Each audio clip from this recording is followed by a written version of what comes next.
Hello and welcome to another bout of unboxing. Today my sparring partner is Jon Weaver.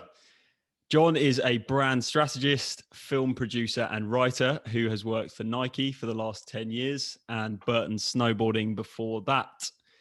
He also recently launched a book on Kickstarter called The Anti-Blueprint Project, which explores unconventional routes to happiness and success.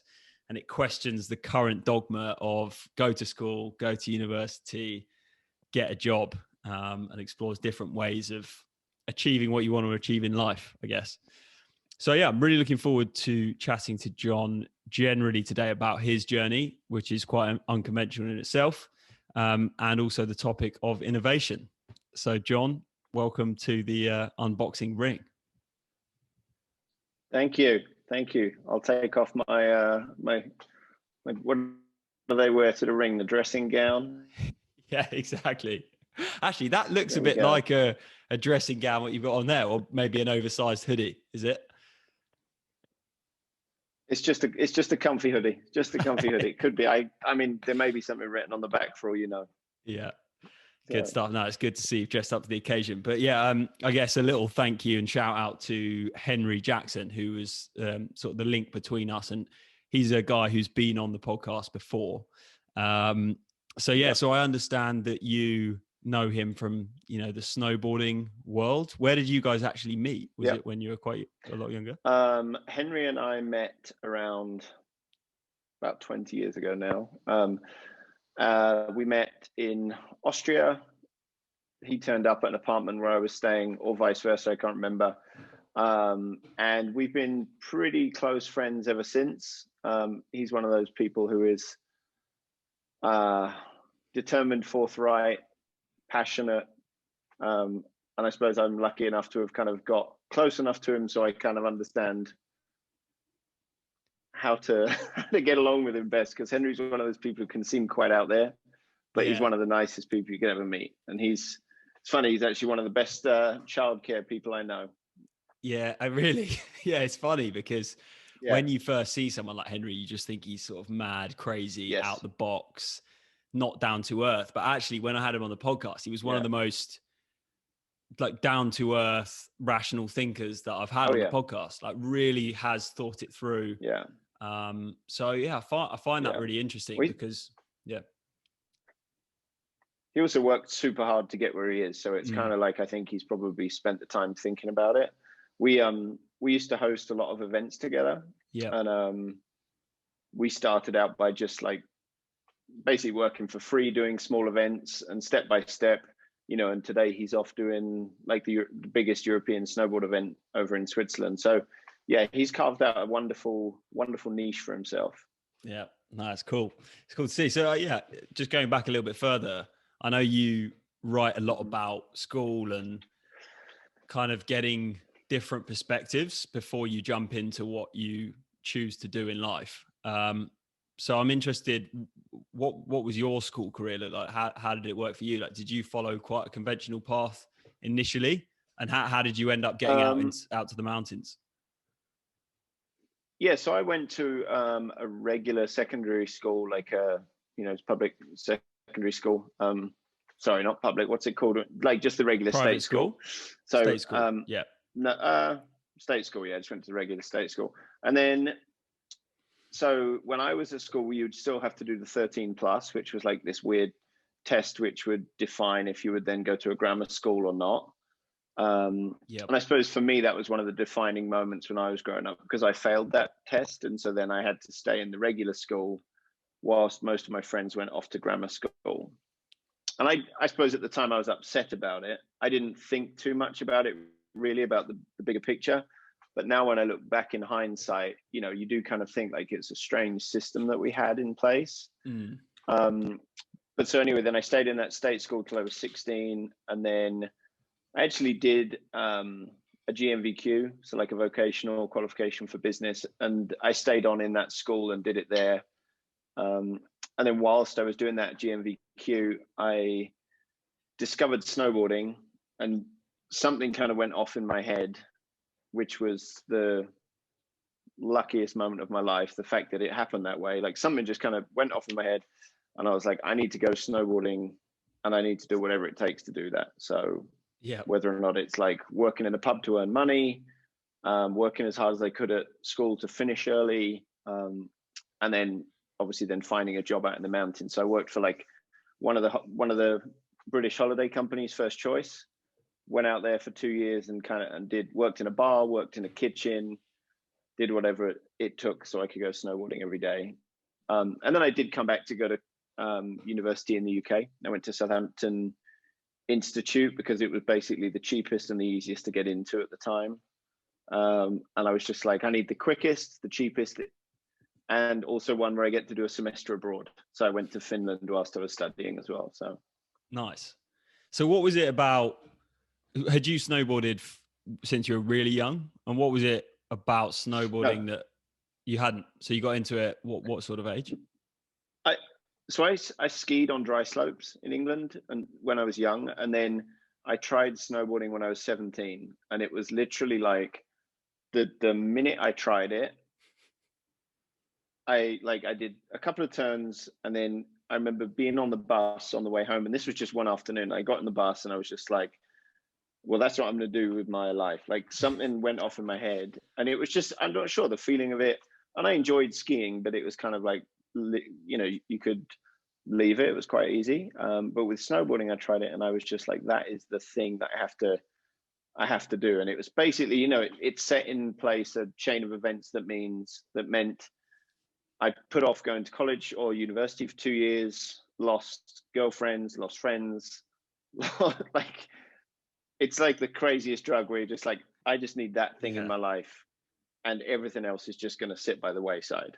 Yeah. I asked this question to Henry, like what do you think that it was about snowboarding that draw you in so much? Because it has such a strong culture and a strong like sense of identity. Like when you become a snowboarder, you're like a certain type of person. Did you find that? Yeah, honestly, the first thing for me was just the feeling of going sideways. Just there was something about it where I was like, this light bulb went off in the head. But then once you got into it, then you realize there's a culture and a community around it, and it's a community that I'm very thankful for, because we just moved back to Europe, and there's a lot of people I haven't seen for 10, 15 years. But I know from snowboarding, and like you see those people and it's as if you've never left. Like you're still as tight as you were 15 years ago. And I think that's the thing which is wonderful. And it's not it's by no means exclusive to snowboarding. It's the same with skateboarding, CrossFit, photography, like whatever your passion is. In general, you have a community of people. It could be the same with golf, tennis, whatever it is. Like there is a group of people who live and breathe that thing. And I suppose I always just hope that people growing up can find that thing that kind of moves them, 100%. Yeah. That I can kind of relate with cricket for me, just being part of a club. And I actually went through a couple of years where I was like, I've got better things to do with my Saturdays, and, I don't need to do cricket. But then I couldn't really put my finger on it, but something was sort of missing, even though the thought of being in the field for 10 hours of a day wasn't really appealing, but it was more just that community and going back there and then being with the guys that you can just kind of relax around, and everything else doesn't really matter as much. Yeah. And I think, I don't know, as we get older as well, I've certainly found this, that like, if you move or you change jobs or whatever, like the need for community becomes ever more present. And especially as you get older, you have kids, you have more responsibilities. It becomes more and more difficult to actually find a place where you can develop that community anyway. And so if you have a shared passion, no matter how, because even now with snowboarding, like back in the day, we used to do tricks, we used to do this, that, and the other. Now I'm just like, okay, cool. I go up and I just like turn on my snowboard, and that's totally fine. Yeah. But it's more just that you're part of something, which is really important. 100%. So yeah, at that time, you obviously were finishing university. Like what did your career path look like? Did you know what you wanted to do? What was the thought process? No. I had absolutely no clue. So through at the end of university, I started writing for a snowboard magazine. I worked for 2 years for White Lines, and I was basically their reporter in the UK who would go to dry slopes. I would write 4,000 words a month about all of the up and coming riders in the UK, and it was a role that I really enjoyed. And that was about the extent of my career path. I basically was like, right, I'm going to go back and do snowboard season. So I went to Austria for 3 years, and I snowboarded for the first 2 years, and then in the last year of those 3, I started like a small video production company, and we made a snowboard film. Henry was in it, a few other people were in it, and it sounds wonderful, but starting a snowboard film is basically a few of you chip in, you buy a camera, you share filming each other, and then at the end of the year you edit it, put some music on it, you hold a party, and then you have a video. And it's something that you don't make any money on, but it teaches you a lot about how to talk to sponsors. It teaches you how to understand, like, how to get something done on a timeline. It's a bit like a university project, but it just meant that you had something tangible at the end. You're like, oh, I made a snowboard film. Yeah. And I guess the thing about that, it was purely like passion led. It wasn't like, oh, I've got to do this for my university project, which is a big difference in mindset. Yeah, I was just like, oh, I need to do something here. And I suppose I've always been someone as well, like, so we all used to do snowboard seasons, right? Where you'd go to a resort, you'd save up your money and you just go snowboarding every day. I struggled a little bit with that. I get a little bit like, I need to be progressing. I need to be productive with my time. And so having that as a project and then working with the magazine before meant that I could kind of combine both. And then at the end of that, so the company that I was getting snowboards from, they reached out and they were sort of impressed how I put together a group of people, and I'd spoken to sponsors and we did an event, and they asked me to come on and like intern for them and see what it would look like to start working with them in the future. So that's when I started working down in Innsbruck at Burton. Okay, got it. So what I wanted to ask was just like during this whole process of, being around the slopes and, not really sure where it's going to end up, like, was there something hanging over you? It was like, I should be getting a real job, or was there any kind of pressure that was trying to make you like stay in the UK or just like kind of go down the more traditional route? Or did you have kind of parents and friends that didn't really push you down that? I suppose when I decided at the age of 18 to go snowboarding, I sort of detached myself from the UK thing. Right. And since then, I've not had that thing where I'm like, I need to be in the UK for a certain amount of time. So my parents, I think once I got a degree, they were kind of like, okay, well, you've done that. It's up to you now. You will figure it out eventually. But no, I didn't have like a pressure. I suppose the thing that I did have was progress every year. Like I had some form of progression. So like I started working for a magazine, so I learned how to do that, and I'd never done that before. So progress was the thing that felt good to me. Then the next year, I started putting together the business plan for the video. So there was some progress and learning there. And I suppose without a grand master plan, any goals in place, I at least knew what I was doing was doing more than I'd done the year before. And I suppose that was the way I kind of judged everything. Like, was this year a more successful year than last year? Nice. And I guess I've kind of just tried to continue that for the last 15 years. Nice. So you wrote this book, The Anti-Blueprint Project. I just wanted you to maybe just explain what that is for anyone who hasn't heard of it, first of all. But also I'm interested in like where this passion came from to talk about that subject. Like, was that something that you were really passionate about even when you were 22, 23, doing it your own way? Or is that something that's like, upon reflection, you've become more passionate about? Yeah. So to start with, the book itself is a collection of stories featuring 50 people who have, let's call it, non-traditional career paths, exploring how they've achieved happiness and success. They come from a wide variety of backgrounds across multiple different fields. I also then pulled it together with 12 different chapters, which kind of tie in what are the traits that all these people have. So goal setting, finding mentors, things like this. I'd never ever had the goal of writing a book. Like, it was never something on my radar. But what I did have was always this inkling and like this thing inside that, like, the way that we're conditioned at school, and at school that you need to do this to go to university to get this job. I always had this feeling that wasn't really right, or I can tell you it's not right for everyone. Like, some people, it's, if you're going to be a lawyer, for sure you need to do it that way. But I think the fact that it's kind of fed to everyone, it just always sat quite strangely with me. And there was a few things that led me to that. I think, first of all, we moved to the US in 2012, and over there you become acutely aware of it and the pressure that's forced on younger people. And it's so there was a really good friend at Nike that I worked with, and he went to a university called Bowling Green. And like, I'd be with him at lunch and someone would be like, "Oh, where did you study?" And he'd say Bowling Green, and they'd like just laugh him out the building almost. And I was like, well, he's still got a degree, but there's this crazy thing in the US, like, if you didn't go to an Ivy League school, and obviously, to go to an Ivy League school, you're going to get into debt of like hundreds of thousands of dollars. And so I suppose seeing that in the US, it just didn't sit right with me. And then, there's another woman I worked with, and her daughter is 14, and she was going to a high school, and they were paying $38,000 a year for her to go to this school at the age of 14.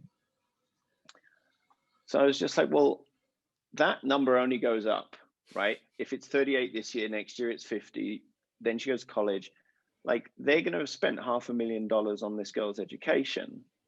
And who's to say that she gets to the end of it and she just like rebels against everything and is just like, this isn't for me. So which she should. That's what we all do at some point.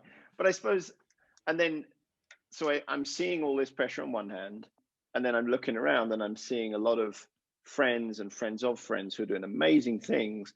And I'm thinking, well, like, that person never even went to college. I know full well that person dropped out of college.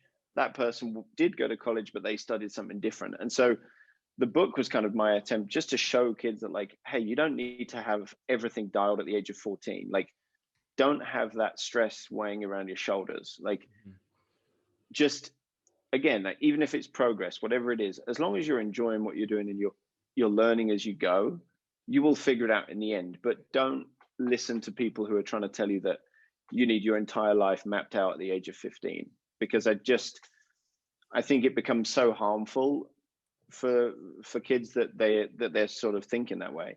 Yeah, it's really interesting. I wrote a post on LinkedIn which seemed to hit a bit of a nerve, which was like that concept of you thinking about, you're constantly thinking about mapping your life out and making it all look perfect, that you actually forget to enjoy and live in the moment.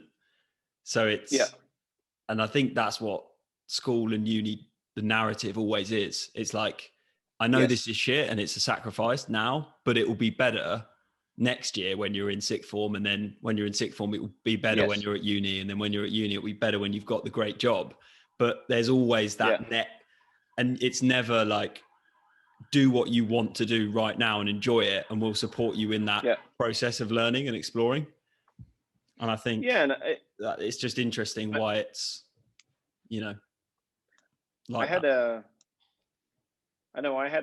few things over the last few years. So my mother passed away in 2016. My mother passed away, and she was very much like, live for the moment, etc., etc. But they did a great job of planning, etc. Yeah. But as we grow up, right, you, depending on what happens to you in life and health, etc., like, you kind of almost have, especially when you're in your 20s, you almost have this feeling of like being impervious to anything. Like, I can get drunk all night long. I don't suffer from hangovers. Like, I can just get through life. It's fine. And there's a quote, I forget who it's from, but it's basically like, you have two lives, and your real life starts once you realize that you're not immortal. And I know for me, I was like, you know, when my mum passed away, I was like, what was I, 30, 36 or something, right? And I'm just like, oh, damn. Like, so there, you know, this thing doesn't go forever. Like there is an end to it all. So, and it did just make me think 100% correctly. And that's what she would always say, just like, enjoy what you're doing right now. Because, and I think this is the thing, that this narrative that everyone's kind of fed, and you put it really nicely, is like, next year this will be great, and then you'll do this, and then this will be great, and then when you start in the workplace, it's like, well, next year you get a 3% pay rise, so you can buy that car you want, and then you'll be happy, and then you get this house you want, and you're just like, yeah, like everyone's keeping the hamster wheel going, but like at what point do you almost just jump off the hamster wheel for a year and go like, just going to enjoy life for a minute here? Yeah. Because it's just it's kind of an unsustainable pace, I feel like, you know. 100%. I feel like a treadmill, like that kind of treadmill, is a good metaphor for it, because that's what it feels like when you just. It's amazing how many people come on here and actually like mortality comes up, even though it's, you know, just a podcast about starting your own business and innovation. But when I've had people who've just said that, they had a relation who died, or just something that sprung up on them, and goes, I'm really like, bring it to the forefront of your mind that I am actually going to die, and I'm only here for a certain amount of time, and it just brings things into focus. So I think that there's certain like philosophies that really do say like you should think about your death every day, because it actually helps you to focus and gives you perspective. Which I mean, so we're all like, I've got 2 kids now as well. And so like we had my son, my mum passed away. And so there was just like a lot of things at the time. And it's interesting because recently, so I left Nike recently, and quite a few people were, you know, laid off, let go, what I'm going to call it. And they all got really good packages, you know, and a couple of people were upset about it. And I suppose I was saying to them, I was like, well, if you've got kids, like, and I look at this myself, I'm like, I am never going to have the opportunity again to have one kid of 5 and one kid of 2. Next year, they'll be older. In 5 years, my oldest probably won't even give me the time of day. So I'm like, enjoy kind of what's going on right now, because you know, like you could be like, well, I need to earn this money to do this for this moment. It's like anything could happen. So let's just, you know, enjoy where we are right now. And this does fly in, like I do try and do as much planning and goal setting and all the rest of it as I can. But I've just, over the last few years, I've definitely just begun thinking about the balance between the two. Yeah. I think sometimes we're told that you can't do both. It's like either you're this really practical person who follows the conventional path, or you're just this like ridiculous free spirit who doesn't plan the next day ahead. But actually you can be both. Yeah, I think it's better, because I know a lot of people who are in the latter group, the free spirit. Yeah. They want to go to Bali and actually take pride in not planning on any of that. Yeah. And when I see that, I'm like, that doesn't sit well with me either. But I think there is a thing of just like, there is a middle ground, and it's like, you know, everyone needs to find where the pendulum swings for them and just find that sweet spot, you know? Yeah, I really like that. I think that's a big theme of this podcast is trying to find that middle ground. Because I think when people do break away from that conventional path, is they quickly get stereotyped as this, oh, you're just like free spirit and you don't care at all about your future and it's risky and all of that kind of stuff. But actually we need to talk more about this middle ground and make it more approachable and accessible, I guess. Yeah. And it's funny because like the process we've been going through as a family, relocating, you know, leaving Nike, like a few people have actually reached out to me like, oh, can we just talk about how you did it? Like people who are doing really well for themselves, where you're a bit, where they almost want to be like, how do you do it? Are you okay? Like what's going on? Because they also want to do the same kind of thing. And it's just funny, the people that do reach out. So. Yeah, that's interesting. I want to ask you about that. I'll ask you about it now, because there's a couple of things I want to jump back to. But so you're obviously someone who jumps around Austria, Portugal, US. Like that's something that I quite like the idea of doing myself, you know, traveling around a bit, living in different areas. So was that something that you always were quite keen on doing? And like, how did you sort of manufacture that situation? Even, you know, because now it's probably easier with remote working, but how did you see it when you were designing that lifestyle? So I suppose I've always enjoyed being in, working in, living in other places. As I say, out of school, I went to France for 2 years, worked in the mountains, and then I worked on the beach for a summer. During college, I went to Finland for 6 months to study, which was like super fun. And it was cool because we were studying in Jyväskylä, which is where Nokia are from. And so like that was when everyone had the 3210 phones. So it was like you were going to the holy grail of cell phones. Yeah. And then, we went to Austria, which was also like, Austria was way different at the turn of the millennium. Like it felt a very different place to what it is today, but like super enjoyable, loved the place. And we actually lived here for about 10 years.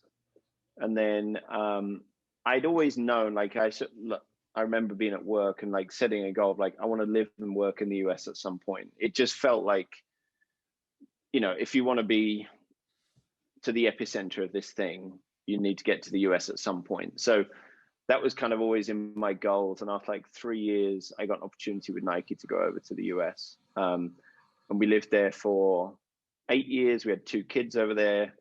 And we loved it. It was phenomenal. Like Portland, where we lived, is one of the most liberal, democratic city. Lots of Europeans. There's a great football team.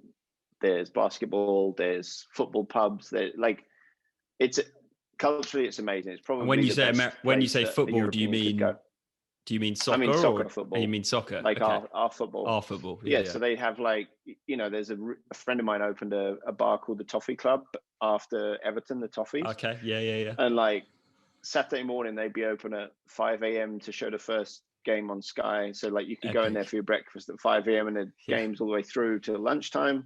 Afternoon, they would have games all the way through in the evening on the MLS. Good.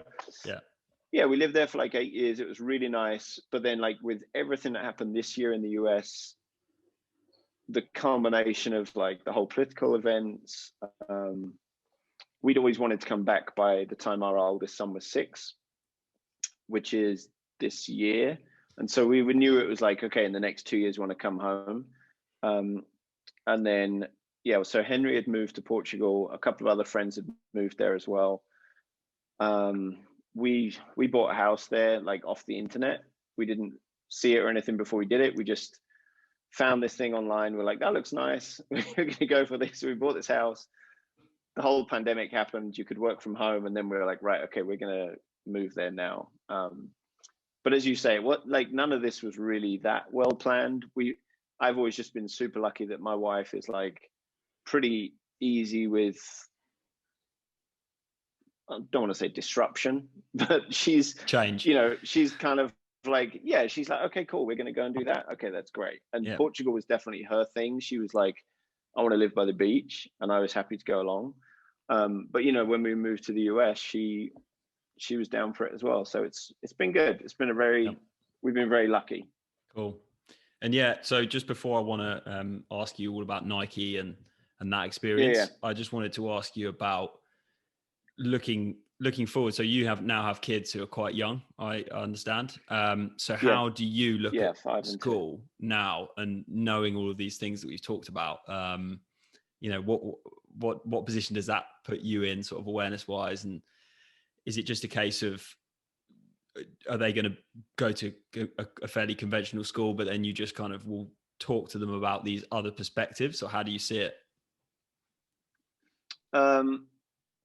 So right now they're going to like they're at a daycare. They haven't started like primary school as we would do in England. They go into, it's like kind of a farm school. There's like there's a horse and a dog and a cat, and they eat vegan food every day. It's like in a farm. And there's kids there from Sweden, Portugal, France, Germany, kids from all over. So they're all together. They all speak Portuguese. And then they talk to our kids in English if they need something from them. I think the thing that when it comes, like, they'll go to a pretty traditional schooling system. I think just in terms of like opportunities down the line. I want to ensure that they kind of get the proper experience, even if it's that, even if it's more from a social aspect. But what I am going to do, and what we've done since they were born, is just ensure that they get to see that there is a much wider world out there. And that means obviously through travel, but also the people that they get to meet. One of the reasons for us coming back to Europe was just the community of friends we have around. So like in Austria, we have a lot of really, really good close friends. And so like, I always feel like for my son, especially, he's almost got like 7 uncles. Wherever he goes, there's like 2 or 3 of these amazing characters in our life who are just, like Henry's one of them, right? Like I would trust him with my kids. It's, we're just trying to make sure that they get to see that there is this many people who are doing their own thing, and carving their own path. So that's kind of the balance again, like showing them the traditional way, but also making sure they understand like, here's this amazing group of people around us who have just created all of this for themselves. Exactly. Yeah. Again, it's that I've heard examples of where people have gone a bit too far the other way and sort of sent their kids to these very unconventional schools and actually ended up regretting it because it's such a different way of living to the majority of the population, and there's opportunities missed. So I think that kind of, again, that balance is probably a good way of looking at it, even though I'm open to people coming up with kind of these new concepts around homeschooling and online learning and those kind of things as well. And to be honest, it's going to be interesting as well, because by the time our kids get to like the age of going to a university or something, it's going to be pretty interesting to see if that model is still really a thing. Because I agree. There's companies in the US now, like Google, for example, are taking kids straight out of high school, I believe, and they're just training them exactly for what they need at Google. I always thought at Nike as well, it part of the learning at a big company like Nike, I'm sure Google, whoever else, is more just understanding how that business works itself. And sometimes you could almost say like, okay, we'll create a university within this company. And that almost takes you to more of a Germanic, like vocational style learning. So my wife did a diploma. So she worked at a business while studying for 3 years. So she earned money. She didn't get in debt. But at the end, she came out with like a diploma. And so it's going to be interesting where we get to in, 15 years, because you do have to wonder, especially in the way the US is going, like how willing parents or kids are going to be to sign up for that much amount of debt. Yeah, I agree. Yeah, I think that's a good way of looking at it. I can definitely see companies sort of overlapping into or taking over university, and maybe even that creeping into school, and actually blurring the lines a bit more. So there's more of a seamless transition from school to the real world of work, and like starting to think in like problem solving ways that are beneficial for companies and commercially, rather than just, learning about biology until you're 22 and then having to throw it all out the window. Well, because it's difficult as well, because if you even look at any job descriptions which are thrown up on LinkedIn or whatever, it's like must have a degree, must have this many years of experience. And you're like, well, where are all these people getting the experience? At some point, like me, I got lucky, and I'm sure like most of us, happen chance, you get lucky somewhere. But you do kind of wonder, like, if people are expected to get this experience, wouldn't a new model like that kind of work a little bit better? Yeah, exactly. No, it'd be interesting. It'd be interesting to see. I think it's on the brink of a bit of a change, and I think with people being at home and not actually at schools, there's a big opportunity to change it. So I'm sure we'll both be watching closely. But yeah, John, I was very keen to just move the conversation on to, so you said how you got into to Burton, and then how you then got into Nike and your experiences there. Obviously, we hear a lot about Nike as being a very innovative company. It's kept, ahead of the game in the sports world for so long. So talk to me about some of your experiences there, in particularly in relation to that innovation piece, and how you've now sort of used those experiences for what you do now. Yeah. So when you start at Nike, you have like this onboarding, they call it Running Start. You know, there is an amazing museum, and you kind of get given the tour about what Nike was built on. And, you know, growing up, especially through the 90s, right? Like, you would see people turn up at school with a pair of Air Max, a pair of Jordans, and you just like, what are those shoes? Like, where did they come from? Look like come from outer space. And you just assume it's this massive, this behemoth of a brand. And it is, you know, it's like what a $40 billion company revenue wise. But when you go to the campus, you realize, or if you read Shoe Dog, the Phil Knight autobiography, you realize that that was just two dudes, Phil Knight and Bill Bauman, who they were just taking, I believe they were just taking regular shoes, tweaking them, adapting them. And, you know, even in this museum, they've got like a waffle iron, which was found in Bill Bauman's garden, because back in the day, they used to like bury all the trash. Just that's the solution they had in the US. And, you know, it's from where they were taking, I believe it was like Adidas track shoes, putting them in a waffle iron to try and increase the grip and make it lighter and I suppose that's the thing with when you start at a company like Nike, you realize that the innovation is so crucial to what they do. Like, it is the DNA of everything. So if you think about any of the world's most innovative brands, and like you can say Nike, but you can say Tesla, Apple, they're known as kind of cool brands. You know, I was doing research today, and you see it, it's always on teenagers, top cool brands. All of them ranked in innovation. Like, if you work at Apple, every year you're tasked with, okay, in September we have the keynote speech. What's the new iPhone, the new MacBook Pro? Same with Tesla. Like, they're on the screaming edge of innovation. And I think that's what I realized at Nike. Everything's anchored in that, you know, and some of the innovations that have come out over the past few years, like I believe the Alpha Fly Next Percent, like the shoe that Kipchoge wore to break the 2-hour marathon record. You know, seeing that shoe, like, we tested it a year or so ago, and you see the difference between that and where running shoes were. It's unbelievable. And it's just like that across the board. And everyone who works there, especially on the product teams, are just laser focused on that. But it's not just innovation for innovation's sake. The other thing that goes in partnership with that is when you work at a company like Nike, you realize how intently, and it's written on the walls as well, is like, listen to the voice of the athlete. Like, and I would use this for all people in marketing, all people in product creation, like, listen to the people that are using the product. It's so easy to get focused on,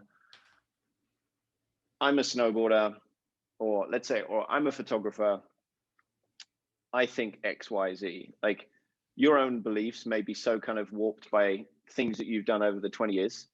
You always have to listen to, like, what are the people who are using the product every day telling you? And it's interesting that it's even become like sort of the business of insights behind product creation and marketing has become such a crucial part of bigger businesses over the last 10, 15 years. And that's probably the sort of the thing that is then able to ensure the innovation isn't just innovation for innovation's sake. It's an innovation that when you try it, you're like, oh, okay, they made this based on an athlete insight. I worked on our training business when we launched CrossFit footwear. So we launched the Metcon. We actually did it in London. We had like a big event there down by Tower Bridge. And so Reebok kind of owned the CrossFit space at the time. They still had the contract. And then we brought out this shoe, the Metcon, and it had like a heel clip on the back. So when you do handstand push-ups, your foot wouldn't get stuck with the rubber against the wall. It would just slide up and down nicely. It had like on your arch, it had like upgraded rubber. So the shoe wouldn't kind of, wouldn't wear out when you're doing rope climbs and stuff.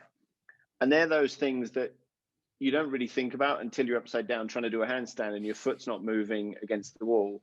But when you see product that just works, it's just, again, it's the same as the MacBook. Like, you open it, you're like, oh, I understand why they've done that. Yep. And that's kind of where the innovation really comes into its own. Yep. Yeah, I really like that. It's a really important point, because I think that's advice that I can even take on. It's like, it's all well and good, like coming up with these really like sexy new ideas that sound great and make a great Instagram page or whatever it might be. But if they're not actually solving a real problem, they're not really that innovative. Yes.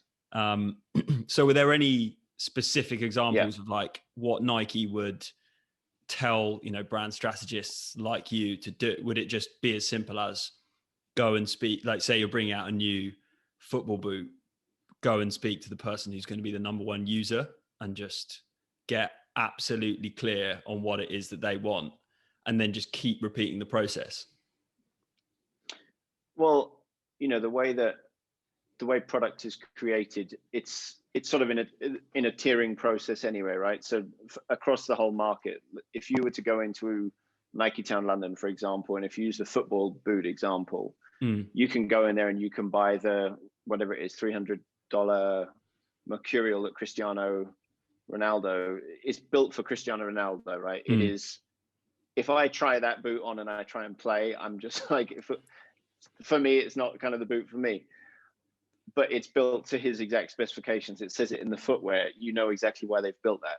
What they do though is, you know, then as you kind of go down the price structure and also the distribution, and it goes wider and things like this, it is then designed a bit more for like the average user as well. And that some of that is then based on the insights that are given to them. So, but you know, I worked on our women's business for 3 years, you know, and so I worked on our sports bra business, and that as a, you know, if the Mercurial is like built for the Champions League winning goal scoring Cristiano, the sports bra is made more for sort of everyone to have a better experience when they do sport. And so that is product which is, you know, it's designed, built on the insights from thousands of women around the world.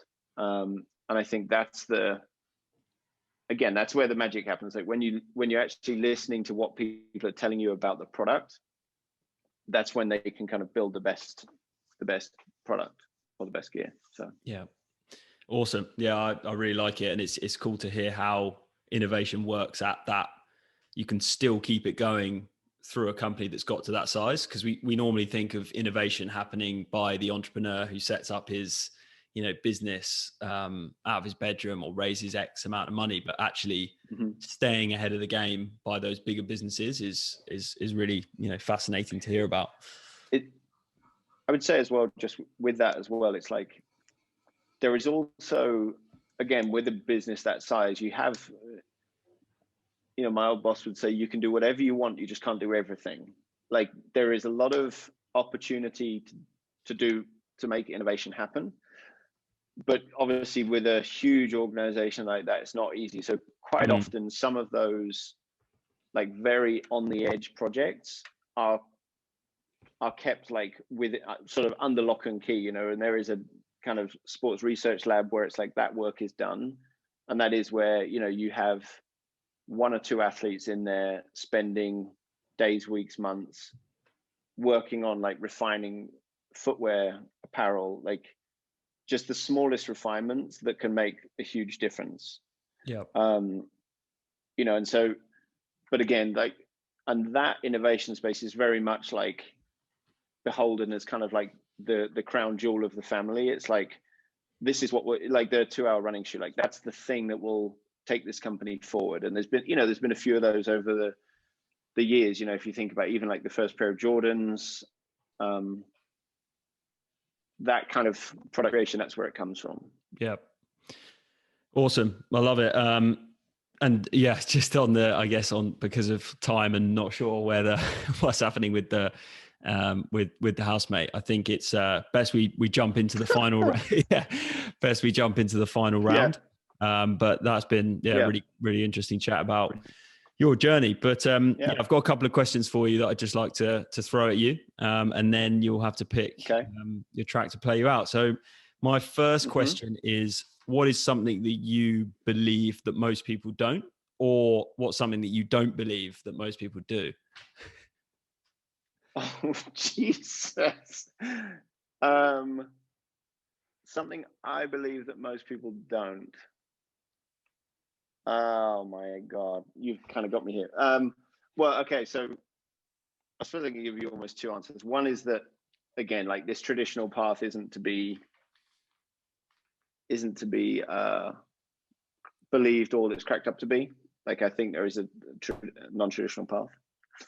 I'm going to leave it at that. Nice, like it, nice and simple. My other one was a bit more. My other one was topical. And I was like, it might go there. I'm interested to hear it. Well, no, it's basically like if like the whole thing we're living through right now, lockdowns, all this other thing, right? Yeah. Quarantine, masks, like everyone's so worried about this virus. It's like, why on earth don't we just ban cigarettes? Like, yeah. Just beyond me. Like, just ban cigarettes, ban alcohol, and be done with it. Yeah. What do you mean? There's just a complete like imbalance in what we perceive to be dangerous and what we're still doing that's way more dangerous. Yeah. I mean, I think the whole, like the virus, etc., is super dangerous. Don't get me wrong. Like, people I know have lost people. But if we are going down this road, we know full well how many people die from cigarettes every year, alcohol. Exactly. I mean, McDonald's, you might as well shut McDonald's right now. Like, all of these things, they're all preventable. Like, obesity is preventable. But also what's the interesting thing is that what even we're seeing in the data is that it's people who are already prone to illness, sickness in general, the ones that are more prone to another illness. So that's 100%. What doesn't add up in my head either about this.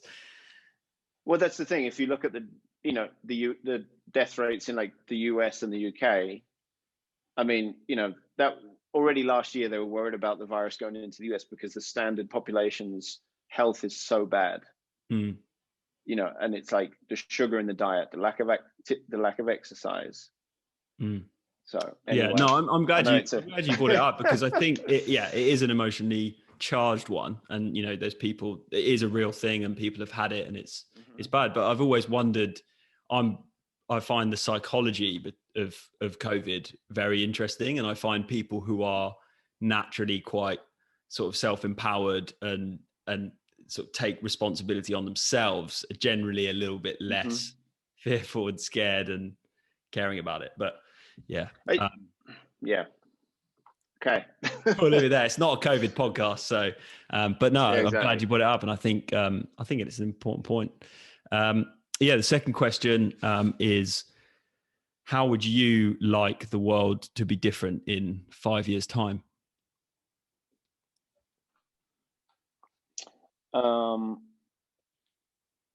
I would like the world to be more understanding of each other. One of the biggest issues I see over the last 20 years is that, we all live in these like echo chambers for what we believe. The way the algorithm works, if you think the earth is flat, you get served up stuff about the earth being flat. If you see what happened in the US over the last 2 years, the fact that, people believe they can storm Capitol Hill and that they're actually going to be able to keep a failed president in power. People seem so forthright with their beliefs at the moment, and there is no room to have a conversation with anyone about it. And that's on both sides of that's on both sides, left and right. And I just think it's the world has got to a place now where it's like, you either believe everything I say or I'm dead against you. Yeah. And I just think it's such a dangerous place to be for the world. Like, as an example, I'll give in the US, there's a few major issues, right? And I know there's some in the UK as well. I'm just saying from the US, but it's like, are you more capitalist or socialist? I'd say I'm probably on the Richter scale, maybe a little bit more capitalist, but I love what socialism does, or socialist healthcare. Gun control. I'm 100% for gun control. And the list continues, right? And if you're not the same as like all the people in that camp, you're discarded. And the same on the other side. So I just more understanding, and more communication. Yeah, I think that less is divisiveness. I really like that one. I think it's seriously important, and it's that key thing. If it's not, like, we're so caught up in trying to find the one truth that everyone has to believe in, and then everyone wants to win people over to that way of thinking. But actually, maybe it's that we're realizing that everyone is actually quite diverse in their cognition and their perception and perspective, and that's actually quite a good thing. How you then tie that in and make it work as a wider community and society is probably the question at hand, and is complex. But yeah, I completely agree with you. Like, why do you have to be judgmental of people that think in a different way to you? Like, what is it? Is it a game of winning everyone over to your way of seeing the world?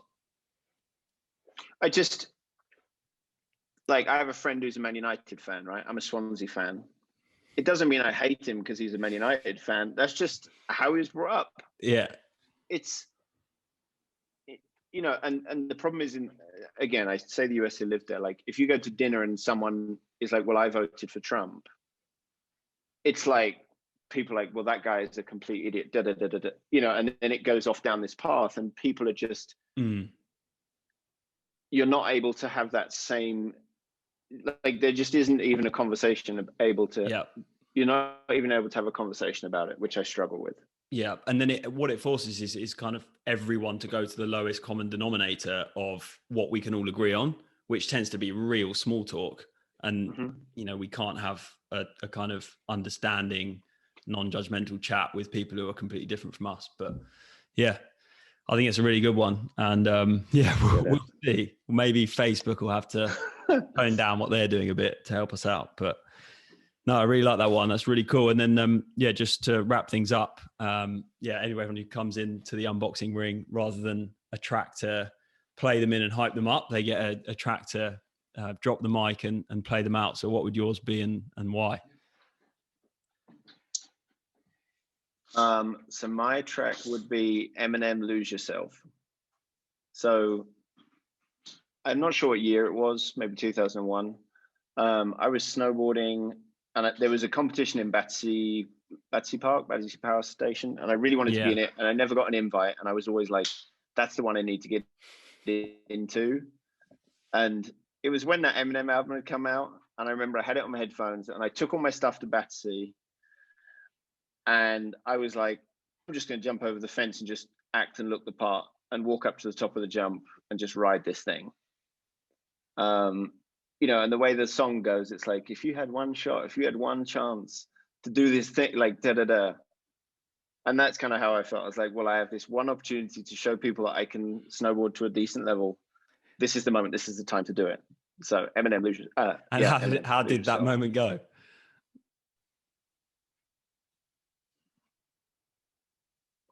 It was good. I hit the jump like, I think 4 or 5 times before kind of anyone really realized what was going on. And I remember, like, I got a photo doing like a frontside rodeo, and then that got printed. So I was pretty stoked on the whole thing. So love it. Awesome. All right, we'll have that to play you out. Jon, thanks a lot for coming in. Really enjoyed that chat, and hopefully stay in touch and look forward to see what you're doing. Will do, and keep up the great work with unboxing. I'm excited to keep following. Cheers, mate. See you later.